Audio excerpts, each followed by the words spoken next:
Elle est l'une des accusatrices de Dominique Strauss-Kahn et va lui faire face pendant de longues heures.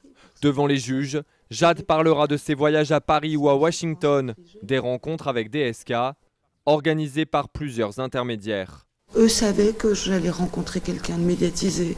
Moi, je ne savais pas qui c'était, on ne m'a pas prévenu. Et je leur en veux de ne pas m'avoir laissé le choix de choisir. Si je voulais être peut-être, avoir le risque d'être public.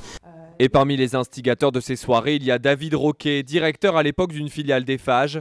Selon lui, jamais le directeur du FMI n'a su que les femmes qui lui étaient présentées étaient des prostituées. Béatrice, j'avais dit qu'elle était restauratrice à Bruxelles. Ensuite, j'avais dit que c'était des secrétaires d'Eiffage.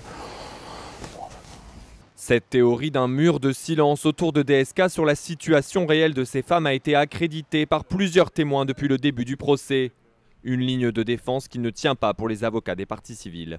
Et nous verrons s'il est vraisemblable, crédible, que l'ancien directeur général du FMI avait à ce point un peu de lucidité et de clairvoyance pour penser que l'ensemble de ces femmes et l'ensemble de ces participantes venaient simplement pour son pouvoir de séduction. L'ancien favori des sondages a 3 jours pour convaincre le tribunal d'écarter l'accusation de proxénétisme.